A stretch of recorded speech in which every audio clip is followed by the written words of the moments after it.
Hello everyone, today I'm continuing my campaign against gaming corporations, and in today's video, it's Bungie's turn. It might be one of the darkest days in the studio's history. If you haven't heard the news, Bungie has laid off over 250 staff despite the latest DLC on Destiny 2 arguably being the best DLC of the lot. Like, seriously, for many fans, the latest DLC on Destiny 2 has been the greatest ever released on the game. So with that in mind, surely, record profits, game doing well, Bungie would reward their staff, right? Well, no. The official post by Pete Parsons, and more on him later, reads as following. Due to rising costs of development and industry shifts as well as enduring economic conditions, it has become clear that we need to make substantial changes to our cost structure and focus development efforts entirely on Destiny and Marathon. What does this mean? Well, Pete Parsons, Bungie's CEO, went on to say that beginning today, 220 of our roles will be eliminated. This is 17% of the studio's workforce, a majority of which worked on Destiny 2. Two things to say about this to start. One, this indicates Bungie is most likely moving away from Destiny 2 despite reassurances that more content is on the way, and then a Bungie dev themselves tweeted out they got rid of people who cared. People who really cared. Some of the best coworkers I've ever had the pleasure of learning from. What a disgusting act of selfishness from a company I used to look at so highly. Every single one of these folks deserve more than this. The only silver lining, and man is this bleak, is that even more jobs were supposed to be removed, but many people were moved instead to Sony Interactive Entertainment. Now, the reason for the layoffs that Pete Parsons said is more or less a downturn in the gaming industry post-pandemic. You know what the real cause is? It's stakeholders and gaming corporation CEO/executives demanding year-over-year record profits. The pandemic saw growth that wasn't sustainable long-term, as it was a unique situation. Yet stakeholders and executives still demand the same level of profits and for it to continue growing. So even when the Destiny DLC expansion performed very well, that still wasn't enough for them. So as Pete Parsons said,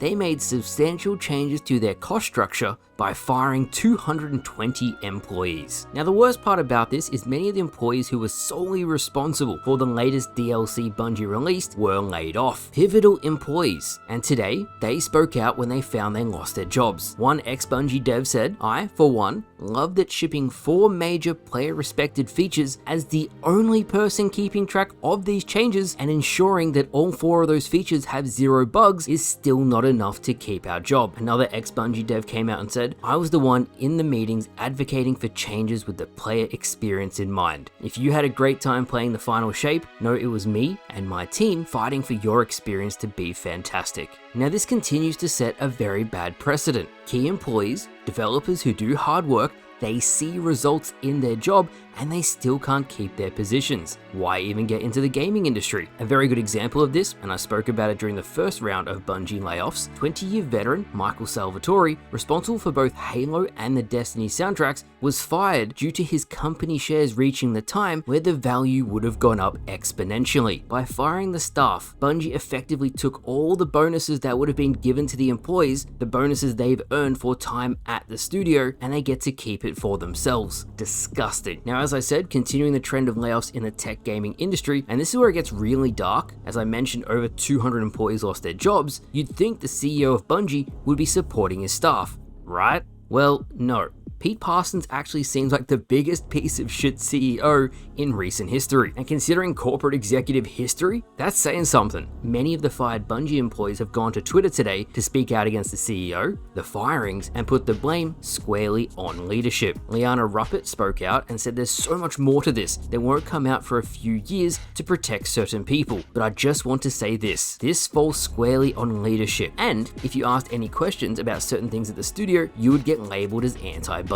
It gets even worse. During the first round of layoffs, Pete assured staff of no more layoffs. That's what that $1 billion for Sony was supposed to ensure. Fast forward to now, and hundreds of people have lost their positions. Now, what has Pete Parsons, Bungie CEO, been doing during these hard times? Well, since 2023, he has spent $2.4 million on 17 luxury vehicles. That's right, 17 different cars. That is a ludicrous amount of money. Meanwhile, the Nintendo CEO once halved his own salary to prevent layoffs, and it worked. The Bungie CEO spends $2.5 million on cars and says, we tried everything, we need to cut jobs, there was no other solution. Pathetic. Funnily enough, upon Pete Parsons' spending habits being revealed, he then made his account private. The response to this? Yet another Bungie employee called him out, saying this is your fault, own up to it, and the exact quote reads, "Coward, you did this, you chose this, you lied to my face and invited me to come see your new cars 2 days before you laid me off. Leave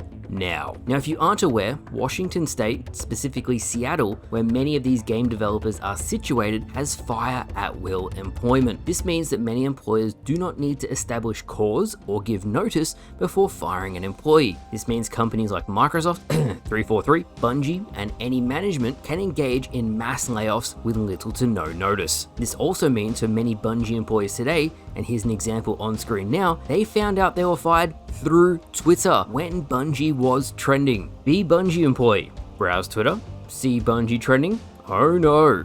Seen layoff announcement, oh no. Try to log into Bungie account, invalid ID/password, found out you were fired on Twitter. And that's just sad. It really is. I've said this so many times, and it does need to be stated, CEOs and corporations do not have their employees' best interests at heart. And the people playing their games, well, people are just numbers designed to bring in revenue. But what they don't realize is people collectively have power. Together, just like what happened with, say, Helldivers 2, when a group of individuals band together to support one another, things get done. So I hope out of this terrible situation, employees, fans, and anyone who feels strongly about this speaks out to demand change. What does this mean for Bungie, Destiny 2, and the future of games like Marathon? Well, the latest information from Jeff Grubb reads that Pete Parsons isn't even in charge of Bungie anymore, with the Sony CEO, Herman Hulst, being the one calling the shots going forward. It would be very ironic if the PlayStation boss lays off the very man making the layoffs of the devs below him at Bungie. It also means for the future of Destiny 2 that people are questioning just how much support the game is going to receive long term. Seeing 220 staff primarily from Destiny 2 losing their jobs today, there's even developers tweeting out saying, "My entire team is gone." Finally, and I need to end on this because it's important, the gaming industry needs to unionize to better protect their rights, as these layoffs cannot keep happening and there needs to be more job security. We also need leadership that will actually lead. If you're losing staff, is it so much to take a pay cut? Why do you need to earn 1,600 times more than the average employee? The fact the CEO bought 17 new cars valued at $2.4 million and yet staff are being laid off for the betterment of the studio is ridiculous. But more than that, you need someone who's going to lead by example, care for their staff, and actually go into bat and advocate for them so they feel supported. If you're fired up about this and you think it's absolute bullshit that hardworking devs who get results still lose their jobs, then leave me a comment down below, like the video to share it around, and speak out where you can to try and make the industry better as a whole. So thank you for watching. I hope any Bungie developer who lost their job today lands on their feet. I hope this was informative, and I'll see you guys later.